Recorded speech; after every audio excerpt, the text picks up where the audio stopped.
Le cercle RH sous forme de grand entretien aujourd'hui avec Olivier Sibony. Bonjour Olivier. Bonjour. Merci de revenir nous voir. Vous étiez venu il y a une année presque, tout début de la chaîne Bismart. Merci de venir parce que vous avez sous le bras, et on va bien sûr longuement en parler, votre nouveau livre coécrit avec Daniel Kahneman qui est prix Nobel d'économie, Cass Sunstein qui est prof à Harvard et vous Olivier Sibony qui est prof à HEC et qui enseignait par ailleurs à l'université d'Oxford. Alors, Noise, puisqu'on voit bien que c'est deux Américains qui vous ont accompagné. Noise, on va parler du bruit, tout le monde l'aura compris. Il n'est pas question du bruit dans les rues de Paris avec une mobilette pétaradante. Ce n'est pas ça le sujet. Pourquoi nous faisons des erreurs de jugement et comment les éviter? Ça sort chez Odile Jacob. C'est un livre de référence pour tous ceux qui s'intéressent au sujet.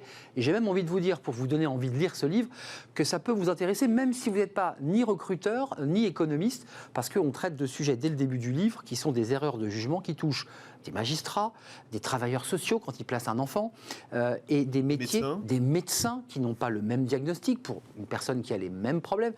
C'est un livre essentiel. D'abord, Olivier Sibony, merci de venir nous accorder cet entretien, cet échange. Et j'espère que je vais être à la hauteur de l'érudition de votre livre, parce que, première question toute simple, et on va rentrer dans le dur dans quelques instants. C'était quoi le dessin quand vous vous êtes connecté en visio? Parce que je suis persuadé que vous avez vécu ça pendant le Covid, oui. Et que vous ouvriez vos ordinateurs à des horaires qui correspondaient à tout le monde. Qu'est-ce que vous vous êtes dit quand vous vous êtes dit il faut faire ce livre? C'était quoi le dessin, l'esprit? En fait, ça part d'une idée de Daniel Kahneman, qui est l'initiateur du projet, qui a travaillé beaucoup sur les biais cognitifs. Et les biais cognitifs, comme il l'a expliqué depuis 50 ans, c'est des erreurs prévisibles, des erreurs directionnelles, des erreurs dont on peut savoir dans quelle direction on va se tromper. Et en fait, il s'est rendu compte, en particulier en travaillant dans des entreprises, c'est ça qui est intéressant, que c'est vrai qu'il y a des erreurs prévisibles, évidemment, il ne retire rien de ce qu'il a fait depuis 50 ans, et moi non plus, mais il y a aussi des tas d'erreurs qui sont imprévisibles. Et on n'en parle jamais. Et ces erreurs aléatoires, ces erreurs, cette variabilité du jugement qu'on n'arrive pas à prévoir, c'est le bruit. En fait, le terme de bruit est emprunté aux statistiques, où on dit qu'il y a du biais et du bruit, et que les deux... C'est un mot de statistique, il faut le préciser. C'est une logique statistique, mais on applique ça au jugement. C'est-à-dire qu'on dit qu'en fait, un jugement, c'est comme une mesure dont notre esprit serait l'instrument. Et donc, on applique la théorie de la mesure, dans laquelle il y a du biais et du bruit, au jugement. Et on dit dans nos jugements, c'est pareil, il y a des biais, ça fait longtemps qu'on en parle, et c'est très bien, on a raison de s'en préoccuper. C'est très documenté, mais il y a aussi d'ailleurs. On a bien documenté les biais. Finalement, ce livre vient combler un trou, puisqu'on avait peu travaillé sur cette question de bruit. La définition que vous donnez dans le glossaire, c'est intéressant, parce qu'il y a toute une liste. Variabilité indésirable des jugements. Et c'est important, pardon, je vous coupe, c'est important de rebondir sur indésirable. Parce que tout de suite, quand on parle de variabilité dans les jugements, on nous dit, mais attendez, c'est très bien la variabilité dans les jugements. La diversité des opinions, c'est formidable. La créativité, le fait d'avoir des idées latérales, nouvelles, c'est extraordinaire. Et bien sûr, c'est vrai, pour certaines choses. Quand vous allez chez le médecin et qu'il vous donne un diagnostic différent de celui que vous a donné un autre médecin une heure plus tôt, c'est pas de la créativité, c'est pas de l'innovation, c'est de la variabilité indésirable. Donc on se focalise sur ces sujets-là, sur lesquels la variabilité n'est pas la bienvenue, étant entendu qu'il y a des tas de sujets sur lesquels la diversité, c'est merveilleux. Alors les exemples, on va revenir, on va se concentrer sur les recrutements évidemment et l'entreprise, mais la raison pour laquelle je dis que ce livre peut intéresser tout le monde, c'est ça touche la police scientifique, les demandes d'asile politique qui sont variables et qui sont touchées par le bruit de manière incroyable. On va prendre quelques exemples qui sont étonnants. La police scientifique, vous avez des experts qui regardent des empreintes digitales. On s'imagine, quand on est juré, par exemple, dans un procès, que c'est même pas une question de jugement. Soit l'empreinte correspond au suspect, soit elle ne correspond pas. C'est une question de fait. Mais en fait, non.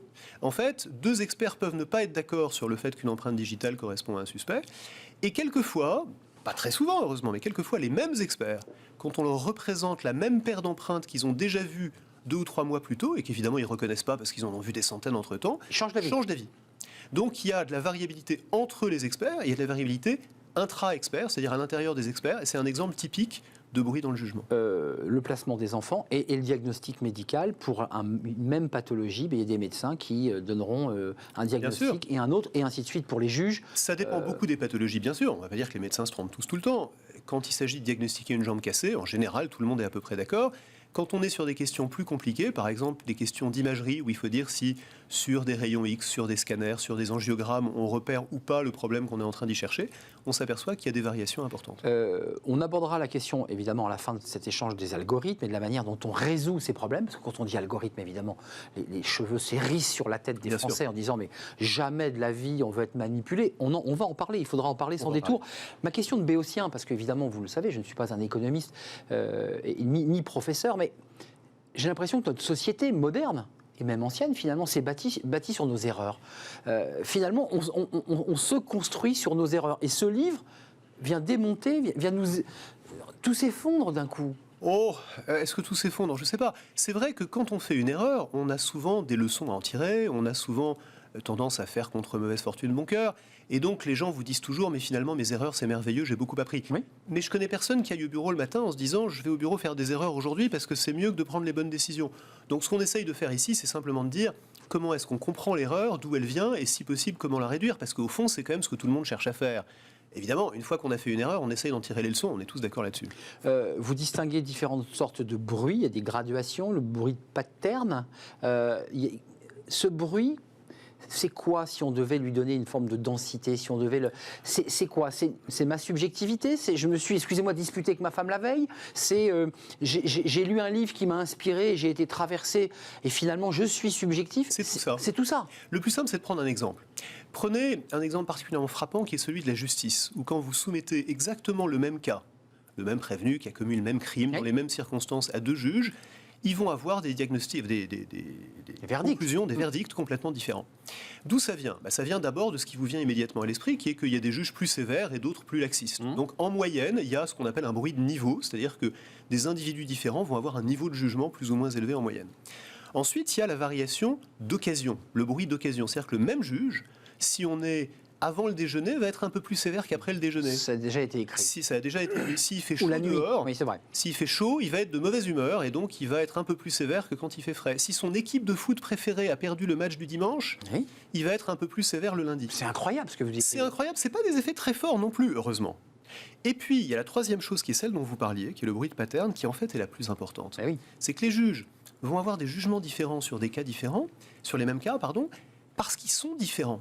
Ils ont des histoires différentes, ils ont des personnalités différentes, ils sont sensibles à des choses différentes dans ces cas-là. Peut-être qu'il y en a un qui, quand il voit un récidiviste, se dit « Ah non, vraiment les récidivistes, je ne supporte pas », même si d'habitude, il n'est pas particulièrement sévère. Et peut-être qu'il y en a un autre qui d'habitude est plutôt sévère, mais quand c'est un délinquant qui est jeune et dont c'est la première, le premier crime, il est plus indulgent. Donc chacun a son histoire, on est tous différents, c'est merveilleux. Mais donc, on ne peut pas s'attendre à ce qu'on ait des jugements qui soient uniformes. Et il y a des situations où c'est un problème. Parce que ça transforme la justice, dans l'étude en question, en une sorte de loterie. C'est ce que vous dites, hein, c'est la loterie. D'ailleurs, une expression américaine que vous utilisez pour le droit d'asile, qui est en fait une loterie. L'un sera pris, l'autre ne sera pas. Et tout le monde sait que quand il se présente à ce bureau, c'est la loterie. L'idée, c'était quand même derrière ça, au-delà du volet économique, c'était de dire on peut réduire nos erreurs, on peut réduire cette marge d'erreur.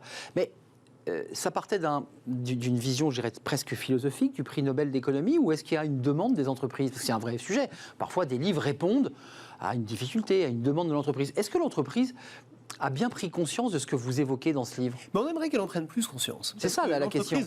L'entreprise a pris conscience des biais depuis quelques années, ce qui est très bien. Mais on se penche beaucoup sur la question des biais et on ne se penche pas suffisamment, à notre avis, sur celle du bruit. Et en fait, une erreur aléatoire ne fait pas moins de mal qu'une erreur motivée. Prenez un médecin. Si un médecin a tendance à surdiagnostiquer une maladie et un autre a tendance à la sous-diagnostiquer, c'est des biais, ça serait mieux qu'effectivement chacun ait le bon niveau moyen de diagnostic. Mais enfin, ce qui compte pour vous, c'est que votre maladie à vous soit bien diagnostiquée. Si le même médecin qui diagnostique le bon pourcentage de maladies pour une maladie donnée se trompe sur les patients chez qui il la diagnostique, c'est pas terrible non plus. Bien sûr. Et ça, c'est le bruit, c'est l'erreur aléatoire qu'on ne va pas mesurer quand on mesure une erreur moyenne. En fait, il faut prêter attention à ça et on essaye de lancer une sorte de cri d'alarme pour qu'on se préoccupe autant du bruit qu'on se préoccupe, à juste titre, du biais. Mais c'est un absolu que vous portez, parce que dans la réalité de nos vies quotidiennes, je veux dire, on va quitter ce plateau et on va reprendre nos vies hors la lumière.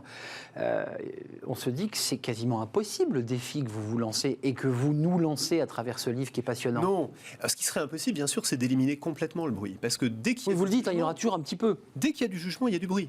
Par définition, quand on dit que quelque chose est une question de jugement, ce qu'on veut dire, c'est que des gens raisonnables peuvent être en désaccord dans une certaine mesure. Quand on voit deux juges qui regardent le même prévenu, on ne s'attend pas à ce qu'ils disent tous les deux 7 ans et demi de prison. Mais enfin, on s'attendrait à ce que ça soit l'un 6 ans et l'autre 8 ans. Pas très loin. Il y a des écarts très forts. En fait, on s'aperçoit que les écarts sont beaucoup plus importants que ça. Dans les entreprises, les écarts sont stupéfiants. En recrutement, par exemple ? En recrutement, les écarts sont énormes sur des choses qui sont quantifiables. Par exemple, le prix qu'on fixe à une police d'assurance. Vous allez me dire que ce n'est pas un sujet qui passionne tout le monde, mais pour les compagnies d'assurance, c'est important. Oui, c'est important, il y a des salariés. Et pour les assurés, c'est important aussi. Quand vous fixez le prix d'une police d'assurance, les dirigeants de la compagnie d'assurance s'attendent à avoir des écarts d'à peu près 10% selon qu'on tombe sur une personne ou une autre qui fixe le prix. En réalité, quand on fait l'expérience, les écarts sont 5 fois plus élevés, ils sont de 55%. Mais ça, c'est des cas pratiques que vous soumettez aux compagnies. Vous leur dites, regardez, exactement. Vérifiez, vous verrez que vous avez des écarts. C'est des audits de bruit, c'est-à-dire qu'on prend des cas pratiques et on dit, aujourd'hui, chacun de ces cas est traité par une personne différente. Vous faites l'hypothèse que tous les autres auraient eu le même jugement si on le leur avait soumis. En fait, cette hypothèse est probablement fausse. Testons-la. Et on s'aperçoit que quand on soumet le même cas à des personnes différentes, on a en fait des jugements beaucoup plus différents qu'on ne l'imagine. Et ça, il faut y travailler. Donc ça veut dire qu'on ne vit que dans la subjectivité, qu'à travers la subjectivité, dans notre subjectivité et finalement dans une forme de subjectivité mondiale en fait. Ça veut dire que là où on croit qu'on est en train de faire un jugement aussi objectif que possible pour le compte d'une organisation qui compte sur nous pour appliquer des standards, des procédures, des normes, par exemple la justice, je suis censé rendre la justice si je suis juge au nom du peuple français, pas au nom de mes opinions, de mes biais, de mon histoire. C'est la formule consacrée. Vous voyez, si je suis souscripteur dans une compagnie d'assurance, je fixe un prix pour la compagnie d'assurance, je ne fixe pas le prix qui me passe par l'esprit. Et je pense en toute sincérité faire bien. Que je fais très bien et que, par conséquent, n'importe qui d'autre de raisonnablement qualifié et qui ne soit pas biaisé par quelque intention malsaine, arriverait à une conclusion à peu près identique. En fait, cette hypothèse est complètement fausse. On ne se rend pas compte à quel point on est, comme vous dites, subjectif, c'est-à-dire à quel point on introduit beaucoup de nous-mêmes dans des décisions où on croit qu'on est en train de rester neutre. La résolution au problème que vous posez, et vous dites finalement c'est un cri, ce livre, c'est une manière d'alerter les grandes entreprises. On parlait des compagnies d'assurance, parce que là, évidemment, c'est de l'argent perdu. La résolution, c'est quoi? Parce qu'on est en train de nous expliquer aujourd'hui que c'est vrai dans la finance, l'algorithme est en train de remplacer le cerveau humain, parce qu'il ne peut intégrer que peu de données finalement par rapport à un algorithme et que finalement son calcul, parfois, son côté prédictif est assez juste. Est-ce que c'est l'algorithme qui nous sauve? Non, c'est important de l'entendre. C'est une tentation, bien sûr. Dès qu'on dit qu'il y a du bruit dans le jugement, forcément la tentation c'est de dire à ce moment-là il n'y a qu'à éliminer le jugement. Oui. Et donc on va avoir des algorithmes et il n'y aura plus de bruit. Alors c'est vrai que s'il y a des algorithmes, il n'y aura plus de bruit. Mais les algorithmes... Plus du tout. Plus du tout. Quand on applique un algorithme, l'algorithme, il n'est pas différent le matin de l'après-midi, il n'y a pas des jours où il est fatigué, il n'y a pas des jours où il est de mauvaise humeur, et l'algorithme est toujours le même, que ça soit vous ou que ça soit moi. Donc il n'y a plus de bruit. Il peut y avoir des biais. Donc il peut y avoir des erreurs très importantes. Je confonds biais et bruit. Il peut y avoir des biais très importants, on peut d'ailleurs les corriger, mais au fond, ce n'est pas le sujet. Le sujet, c'est qu'il y a des tas de décisions importantes pour lesquelles soit on ne peut pas utiliser des algorithmes parce qu'on n'a pas les données suffisamment bien formulées, codées, etc., soit pour lesquelles, pour des bonnes raisons ou des mauvaises, on ne veut pas utiliser d'algorithmes. Quand vous demandez aux gens s'ils veulent que leurs collaborateurs soient recrutés par des algorithmes, ils vous répondent en général « non, pas question, bien sûr. Je veux les choisir moi-même ». Quand vous demandez à des dirigeants d'entreprise si leurs décisions stratégiques pourraient être un jour prises par des algorithmes, ils pensent que vous êtes fous. Bien sûr. Donc, la question n'est pas est-ce qu'on a intérêt à tout remettre entre les mains des algorithmes, parce que ça n'est pas possible, même si on le souhaitait. Mais comme outil, l'algorithme, comme outil d'aide, d'accompagnement à l'intelligence et au juste choix, j'allais dire. En fait, sans même parler d'aide au juste choix, parce que dès qu'on commence à être aidé par un algorithme, en fait, il représente une suggestion assez forte, donc ça pose un autre problème. Mais... il faut s'inspirer d'une chose que les algorithmes font très bien. Pourquoi les algorithmes sont, là où on les utilise, plus performants que le jugement humain pour faire des prévisions, pour faire des estimations, pour faire des tas de choses? Parce qu'ils n'ont pas de bruit, justement. Parce que les algorithmes ne sont pas variables. Les algorithmes sont constants. Et donc, si on arrive à s'inspirer un petit peu de ce qui rend les algorithmes performants, tout en gardant ce qui fait notre humanité, on va être un petit peu meilleur. Et ça, c'est ce qu'on appelle l'hygiène de la décision. C'est introduire un petit peu plus de discipline, un petit peu plus de méthode, un peu plus de structure, un peu plus de calme, un peu plus de réflexion dans la manière dont on travaille. Enfin, à la fin du livre, j'ai noté quand vous... Parce qu'il y a quand même l'idée de créer moins de bruit, de faire moins de bruit, sans faire de vilains jeux de mots. D'ailleurs, les Parisiens seraient très heureux qu'il y ait moins de bruit. Parenthèse, vous dites quand même que les entreprises qui essaient sont assez réticentes. Très rapidement, elles se cabrent. D'abord, il faut monter une méthodologie, il faut trouver des acteurs, c'est pas si simple. Une fois qu'on a posé, et que vous avez posé ce diagnostic et expliqué ce que c'était, l'entreprise, elle est comme moi, elle se dit, alors concrètement, Monsieur Sibony, on fait comment maintenant ? En fait, il y a une inquiétude et il y a des solutions. L'inquiétude, c'est que en encadrant le jugement, en parlant d'algorithmes, déjà, on inquiète les gens. Clairement. On s'imagine qu'on va les déposséder de leur jugement. Et ça, c'est ce qu'il faut éviter. Donc, il faut mettre des outils à la disposition des gens qui décident pour les aider à décider mieux. Un exemple tout à fait frappant de ça, dans le domaine de la médecine, parce que comme ça, on verra qu'il est objectivement souhaitable, c'est ce qu'on appelle le score d'Apgar. Quand un bébé vient au monde, il faut décider s'il se porte bien. Autrefois, il y avait un médecin ou une sage-femme qui le regardait, qui disait « ouais, ça va, celui-là, il se porte bien » ou « celui-là, il m'a pas l'air frais ». Donc voilà, on l'envoie en réanimation néonatale. Là, il y a des tests.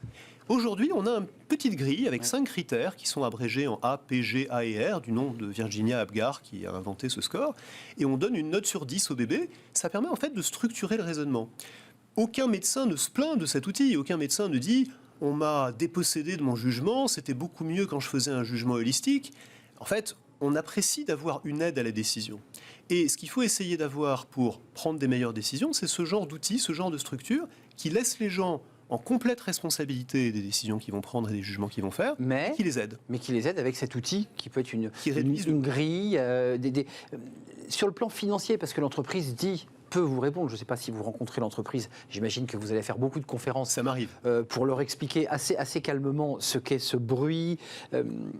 Quel coût cela a, à la fois, je dirais, sur notre qualité de travail, mais aussi sur le plan économique. Quel coût ça a pour la collectivité et l'entreprise ? Elle perd de l'argent, elle perd en énergie. C'est quoi les conséquences de ce bruit ?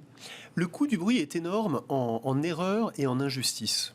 Le coût des erreurs, prenez l'exemple de la compagnie d'assurance. Quand vous mettez une police d'assurance trop chère, vous perdez le client. Quand vous la mettez trop bon marché, vous perdez de l'argent parce que vous allez payer plus de sinistres. Vous pouvez avoir en moyenne le juste prix. Vous n'avez pas de biais dans votre pricing de vos assurances.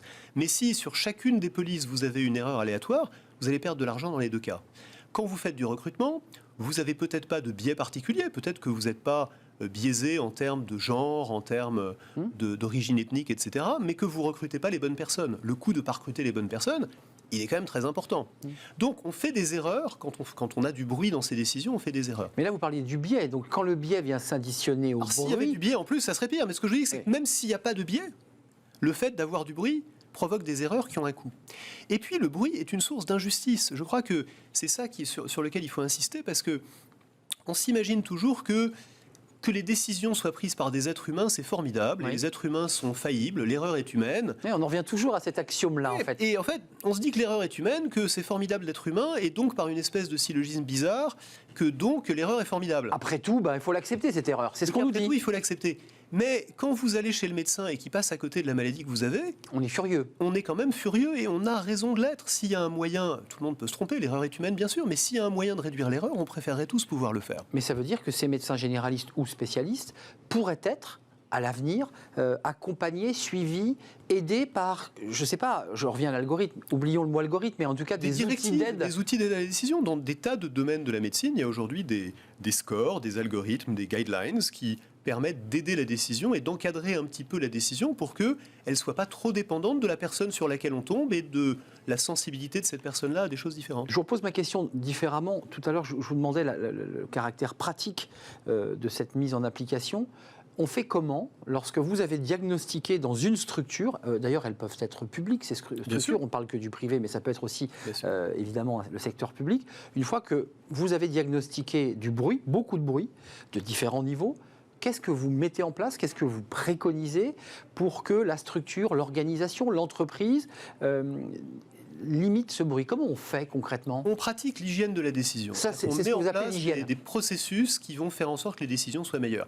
Il y a une série de choses, je vous en donne un ou deux exemples. On a parlé de la structuration des décisions, donc par exemple d'avoir des critères comme le score d'Apgar pour décider si un bébé se porte bien, un outil simple. Et en fait, ça s'applique dans plein de choses. On peut avoir un score pour faire du recrutement, on peut avoir un score pour faire des évaluations de performance. C'est un peu la même idée, il faut le faire bien. Une autre idée très importante et qui est peu ou mal pratiquée en réalité, c'est d'agréger des jugements indépendants. C'est-à-dire d'avoir plusieurs personnes qui vont donner leur opinion sur le même problème. Alors quand on fait du recrutement, par exemple, on sait tous que si on voit un candidat, il faut qu'on soit plusieurs à le voir. Ça paraît assez évident. Pour croiser ses points de vue. Si on travaille tout seul dans sa PME dont on est l'unique employé, on sait bien qu'il faut demander à plusieurs personnes de croiser les points de vue. Mais on le fait généralement pas bien.